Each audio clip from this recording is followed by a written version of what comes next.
Now, the first ingredient of a real formula of success is a skill that you must master, and that skill is the art of lying. Lying is a foundational formula of a true formula of success. The more proficient, credible, productive your lying is, the better your sales are. Sales lies, sales lies, sales lies. It even rhymes together. Remember, Satan created money, and Satan is the father of a lie. You might argue, well, I work in a Ford dealership, we're a Fortune 500 company, I don't need to lie. But in reality, there are often ways to gloss over certain shortcomings in order to convince the customer to make a purchase. You can push on the customer various unnecessary insurance packages that will never provide benefits in the future. Or you might willingly not explain, hide certain information about certain credit arrangements that come with the hidden commissions and so on. The point is, you must not only become good at lying, but you also need to be internally comfortable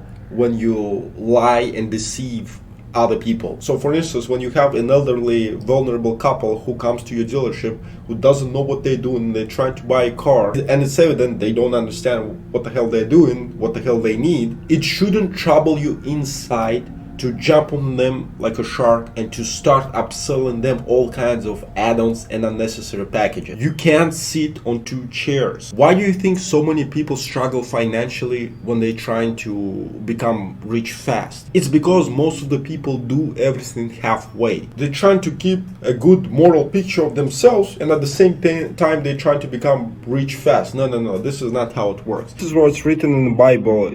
You cannot serve both God and money. You gotta make a choice. If you don't make a choice, you're not gonna get blessing from a God, and you're not gonna get blessing from a Satan. And if you want to become rich fast, I think you already have a pretty good idea whose horn you need to lick.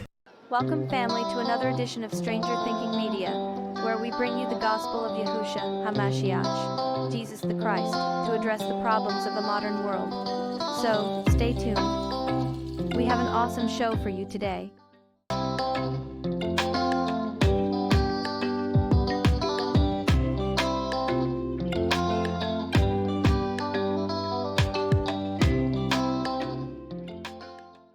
You go online and in a Google search, you type gods worshipped by humans. There's a tally of all the gods ever worshipped by humans in the history of civilization. And it just goes screen after screen after screen after screen. So when you say, do you believe in God? Which God? Is it Zeus? Is it Poseidon? Is it the Jewish God? Is it the Christian God? Because the Jewish God from the Old Testament is filled with wrath, okay? All right, and smoting and smiting and whatever the past tense verb is. And so, and the New Testament, God is kinder, all right? A little nicer, yeah. Yeah, all right. So you look at all of this and you say, is that the God you want me to comment on? Or is there some other God? Typically, it's the Judeo-Christian blend there. In that context, I would say in my studies of the universe, I value evidence, and I don't see evidence for any kind of active intelligence. In the late 1800s, when Nietzsche observed that God was dead, it was a very complex observation, because people like to think of that as a triumphalist proclamation by this emancipatory philosopher. And that wasn't the case at all, because Nietzsche basically said that God was dead and we'd killed him and we'll never find enough water to wash away the blood, right? I mean, he knew it was a catastrophe, and he prophesied that three things would happen. One would be that there'd be a wicked turn towards a kind of hopeless nihilism, because every structure of morality had fallen apart. The second would be the rise of totalitarian substitutions for God, and Nietzsche actually specified communism as a likely candidate, and also prophesied that hundreds of millions of people would die as a consequence, which was quite the damn prophecy for the late 1800s. And then he also said, but the alternative is that we could create our own values. And that was the route that Nietzsche saw as the way out.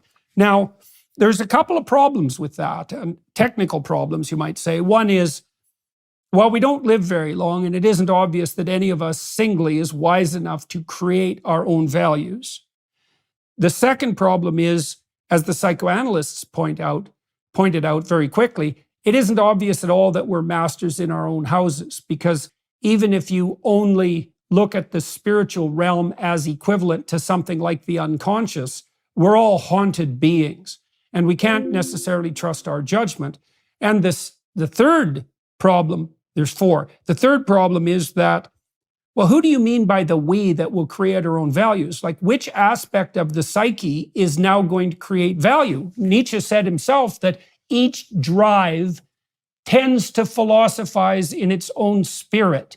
And so in order for us to create our own values in some sort of transcendent sense, you have to hypothesize the hierarchical integration of the psyche towards some superordinate end, and that's speaking in some voice. And it isn't obvious to me at all that that would be a subjective voice. I think Nietzsche, in that sense, was a kind of prophet. And we're seeing the damage done. You know, ever since I was very young, I was fascinated by the polar opposite of my Christian heritage. And that has led me to spend quite a lot of time in Russia. And I've talked about these kind of things to Russian friends, many of whom suffered in the Gulag. And I remember one conversation with a leading academician, and he said to me, he said, you know, John, he said, we thought we could get rid of God and retain a value for human beings. And we woke up too late to realize that it cannot be done. And it was Nietzsche that said, if you destroy God, you lose all right to the kind of values that we accept, in a sense, deep down in our Judeo-Christian culture. And what is so interesting about Moses, and I loved your discussion about that, is that he came face to face not only with the concept of transcendence, but transcendence itself. And he was brought into the presence of the very glory of God. And you were discussing in your round table how in Hebrew, kavod, glory is associated with weight. And that leads me to think, relevant to what you've just said, about C.S. Lewis. I'm old enough to have listened to C.S. Lewis, by the way, when I was younger.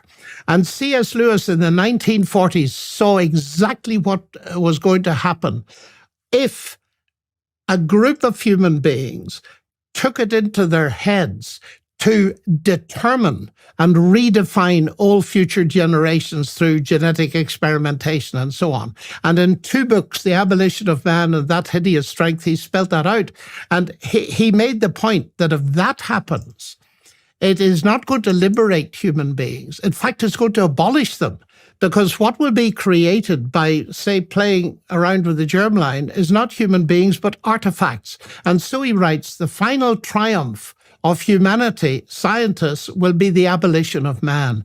And it's that I fear is really permeating our culture. I mean, the Caesars in Rome and the Babylonian emperors who thought of themselves as gods looks pretty trivial stuff compared with this insidious teaching that's around in particularly the Western world today, that we are actually all gods and we ought to rise to this. And the only way to rise to it is to reject the transcendent completely. There is nothing above us.